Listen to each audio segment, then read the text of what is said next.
পুরো সোসাইটি জুড়ে ক্রিসমাসের প্রস্তুতি চলছিল। কেউ লনে ক্রিসমাস ট্রি সাজাচ্ছিল, কেউ গোটা বাড়ি আলোয় মুড়ে দিচ্ছিল। কয়েকদিন পরই ক্রিসমাস ছিল। তখন রোজিও কিচেনে ক্রিসমাসের প্রস্তুতি নিচ্ছিল। কাপ, কেক, চকলেট আর বাচ্চাদের জন্য গিফট প্যাক করতে করতে সে রাতের ডিনারও রেডি করে ফেলেছিল।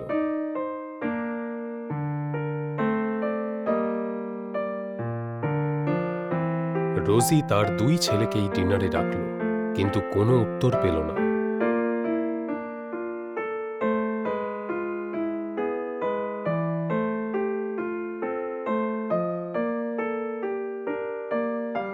রোজির কথায় স্যাম আর রিয়নের বাবা জেন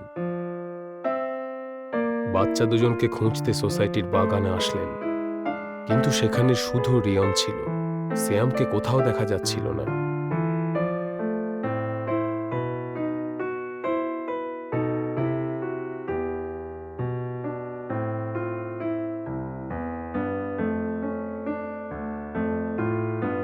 জেন রিয়ানকে নিয়ে ঘরে চলে এলো, কিন্তু স্যাম ঘরেও কোথাও ছিল না।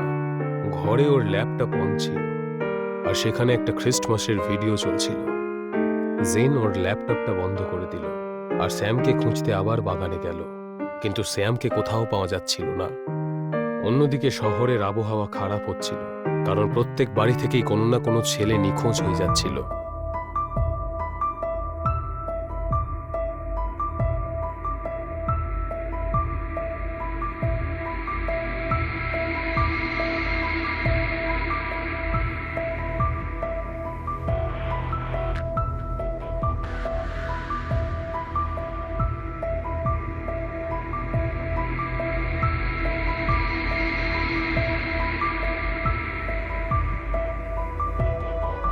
নিউজ দেখার পর রোজি বুঝতে পারল স্যাম ওই বাচ্চাগুলোর মতোই কোনো না কোনোভাবে নিখোঁজ হয়ে গেছে।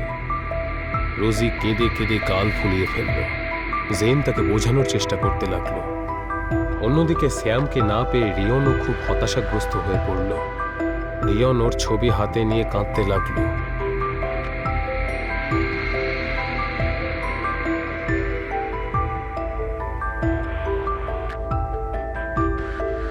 এই কথা বলে সে কাঁদতে লাগলো, আর তখনই শ্যামের ছবিতে তার চোখ দুটো লাল হয়ে উঠল। কিন্তু রিয়ান এই বিষয়টা দেখতেই পেল না। ঠিক সে সময় তার ল্যাপটপে কোনো না কোনো নোটিফিকেশন আসছিল। বারবার নোটিফিকেশন আসার জন্যই রিয়ানের চোখ গেল ল্যাপটপের দিকে, আর সে ল্যাপটপ খুলে নোটিফিকেশন চেক করতে লাগলো। নোটিফিকেশন ছিল একটা ক্রিসমাস পার্টির। রিয়ান যেই ওই লিঙ্কে ক্লিক করলো, সেই লিঙ্ক তাকে একটা অনলাইন ক্রিসমাস পার্টিতে নিয়ে গেল। একজন সান্টা ক্লজ বাচ্চাদের গিফট দিচ্ছিল, আর সেই বাচ্চাগুলোর মধ্যে রিয়ান স্যামকেও দেখতে পেল। স্যাম ওর দিকে তাকিয়ে হাসছিল। রিয়ান সেটা দেখে খুবই আনন্দ পেল এবং চিৎকার করে মা বাবাকে ডাকতে লাগল। যেই রিয়ান মা বাবাকে ডাকল, ওই সান্টা ক্লজ পুরো স্ক্রিন কভার করে তার সামনে এসে দাঁড়ালো।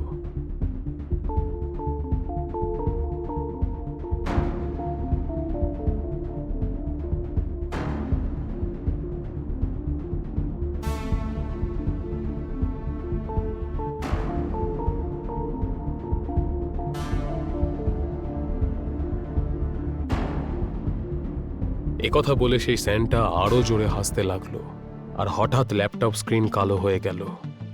ঠিক সে সময় সে রাস্তায় কারোর জুতোর আওয়াজ শুনতে পেল।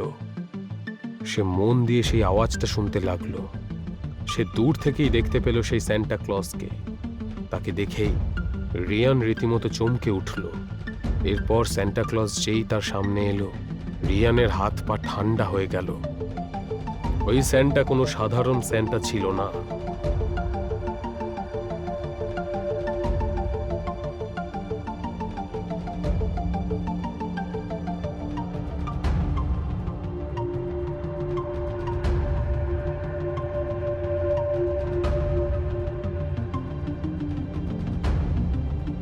কথা বলে সে জোরে হাসতে লাগলো, আর তার চেহারা বদলে যেতে লাগলো। এই বদলই ছিল 12টা বেজে যাওয়ার সংকেত।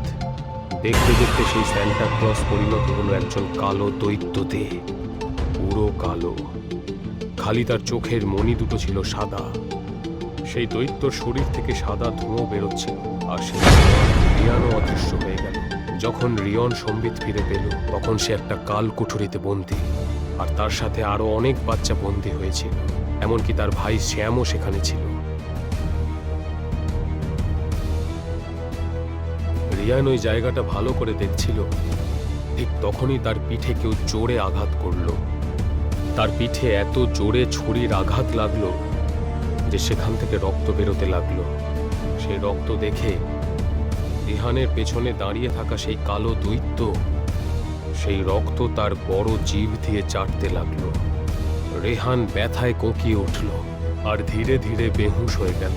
যখন তার জ্ঞান ফিরল, সে তখন একটা খোলা মাঠে ছিল। আলো বলতে শুধু দূরে জ্বলতে থাকা একটা মোমবাতি। রিয়ান সেই মোমবাতির আলোর দিকে এগিয়ে যেতে লাগলো। পিঠের ব্যথার কারণে তার এগিয়ে যাওয়া মুশকিল হয়ে যাচ্ছিল। সে কিছুক্ষণের জন্য একটা জায়গায় দাঁড়িয়ে পড়ল। যেখানে সে দাঁড়ালো তার সামনে একটা গাছ ছিল। সেখানে কয়েকটা বাদুড় উল্টো হয়ে ঝুলেছিল, আর সেখান থেকে কারো একজনের জোরে জোরে হাসির আওয়াজ আসছে। রিয়ান যখন আরো ভয় পেয়ে সেদিকটা দেখল, তখন অন্যদিকে একটা গাছে অনেকগুলো মৃতদেহ ঝুলছিল। রিয়ান দ্রুত সেখান থেকে দৌড়ে পালাতে লাগলো, কিন্তু কোনো একটা কিছুতে ধাক্কা লেগে সে পড়ে গেল। সে যখন উঠে দাঁড়িয়ে সেই জিনিসটার দিকে তাকালো, তার মনে হলো এটা একটা গাছের গুঁড়ি। সে খুব চেষ্টা করলো সেটাকে টেনে বার করার। ধীরে ধীরে মাটি কাঁপতে লাগলো, আর তার ভেতর থেকে বেরিয়ে এলো একটা মৃতদেহ। তার পুরো চেহারা ক্ষতবিক্ষত ছিল, কোনো কোনো জায়গায় হাড় অবধি দেখা যাচ্ছিল, এমনকি কোথাও কোথাও মাংস পর্যন্ত ঝুলছিল। সে রিয়ানকে ধরার জন্য এগিয়ে আসতে লাগলো। রিয়ান উল্টো দিকে জোরে দৌড়তে শুরু করলো। আলোর কাছাকাছি যখন পৌঁছলো, তখন সে দেখলো অনেকগুলো মোমবাতি গোল করে রাখা রয়েছে, আর তার চারপাশে রাখা রয়েছে রক্ত ভরা পাত্র, আর সেই গোলের মধ্যে বসে আছে সেই কালো দৈত্য। তার সামনে শোয়ানো রয়েছে অনেকগুলো পুতুল। সেই কালো দৈত্য সেই পুতুলগুলোর উপর জ্বলন্ত মোম ফেলছিল আর কিছু মন্ত্রোচ্চারণ করছিল, আর তার চারপাশ একটা সাদা ধোঁয়ায় ঢেকে গেছিল। সে সময় আকাশ থেকে রক্ত বৃষ্টি হওয়া শুরু হলো, আর ওই মোমবাতিগুলোর জ্যোতি আরো বেড়ে গেল।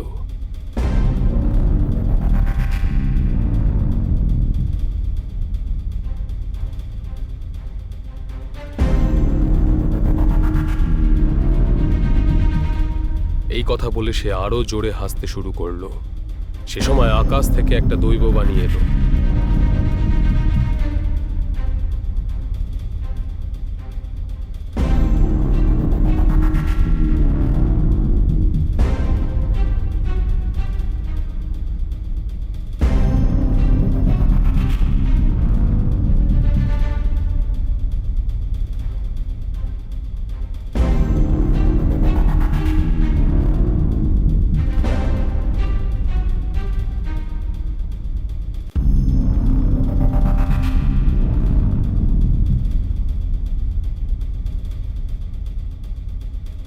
দৈববাণী শোনার পরে রিয়নের ভেতরে একটা অদ্ভুত শক্তির সঞ্চার হলো, আর সে সমস্ত শক্তি সঞ্চয় করে সেই দৈত্যের দিকে এগিয়ে গেল।